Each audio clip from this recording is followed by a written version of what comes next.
The second of our lightning sessions, our lightning talks, is from Lorna Mitchell from the Royal Botanic Garden in Edinburgh, and the subject of Lorna's talk is Planting the Seed, from Historical Collections to Open Access. Hello.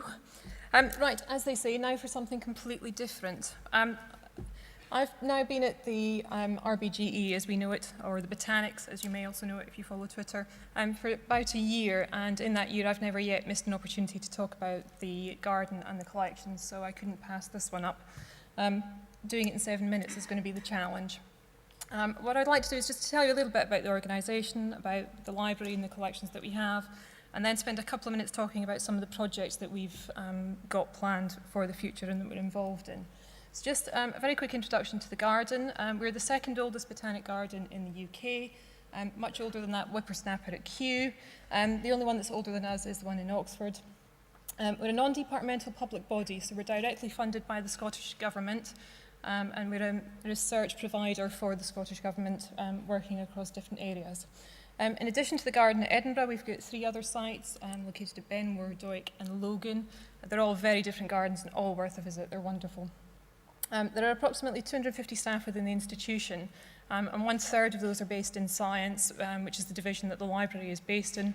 But we obviously work across the institution, so we work with the public events and exhibitions teams, horticulture, and everybody else. In terms of the library, we are both a national reference collection. As I said, we're directly funded by the Scottish Government, so we're open to the public. Anyone can come in and use the collections. But we're also a working research library for the staff and students who are based at RBGE.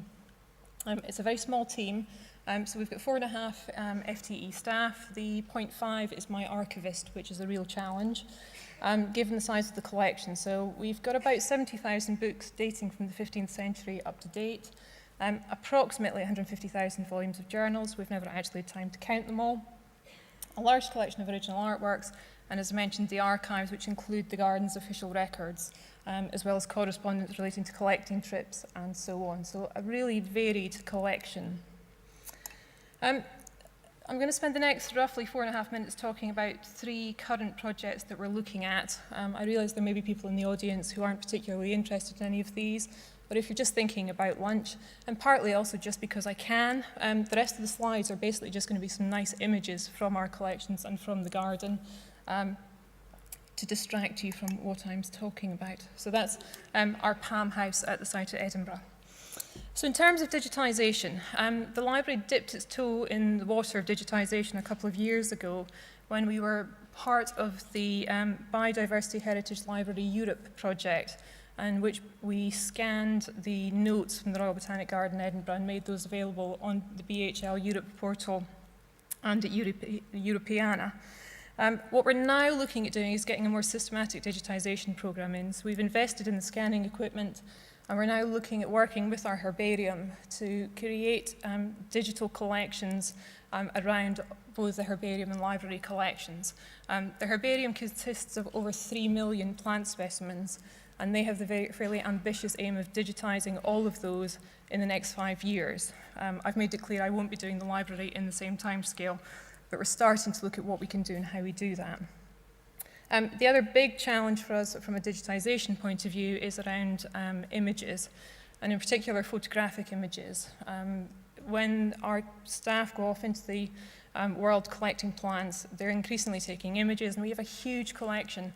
We think it's in the region of 200,000 photographic slides that we need to try and get into a digital format, so we're starting to look at how we go about that. And there's a huge challenge there in terms of getting the metadata with those images so that we've actually got a useful collection. And again, trying to link that to the specimens and the other data that we have. So digitisation is a big issue for us.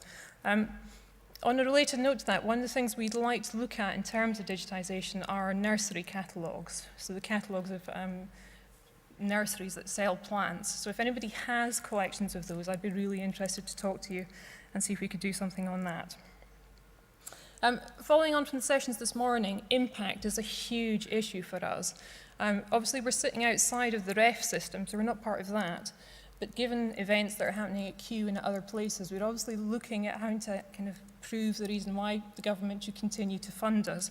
and looking at how we can demonstrate impact. And we're trying to think about metrics so that we can tell them how to measure us rather than waiting to be told how we're going to be measured. So we're looking at a range of metrics, obviously the usual ones in terms of citations, but as a taxonomic institution, journal citations aren't great for us because they've got a very long half-life. In addition to which, they tend not to capture a lot of the research that we do. Scientists tend not to cite the sources of the original names that they then go on to use. So a lot of our publications might look as if they're not being used, but actually the outputs are being heavily used. So we're looking at trying to do that. And we're also trying to identify papers that reference our physical collections and the online collections. And obviously, increasingly what we're doing are doing things like DNA sequences and so on, and making those available. So it's trying to actually measure the impact of that.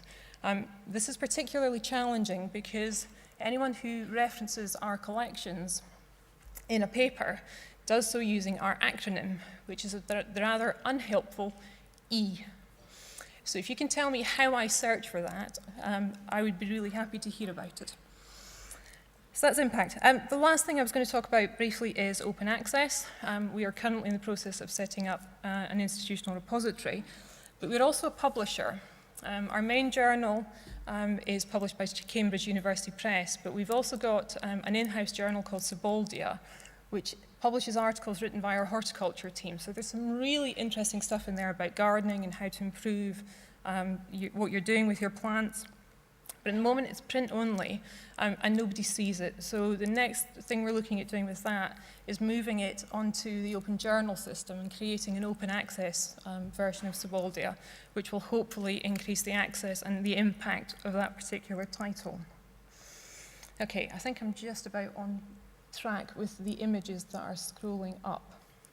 The last thing hopefully we'll see in a minute is our herbarium building. 2014 marks the 50th anniversary of the building that the library and herbarium collections are housed in. So one of the big projects that we've been looking at the moment is preparing a book on the treasures from the collections to celebrate that 50th anniversary. Some of the images that you've been seeing on the screen will be included in that. So we've got images from botanical artists such as Lillian Snelling, works by the chap on the horse was a chap called George Forrest, who was an early explorer of China. Some of his manuscripts will be going in there. And there'll be exhibitions and other things happening around that. So look out for that this summer. That's the building. That's our herbarium building. As I said, it was opened by the Queen on the 29th of January 1964. So happy birthday. Thank you very much.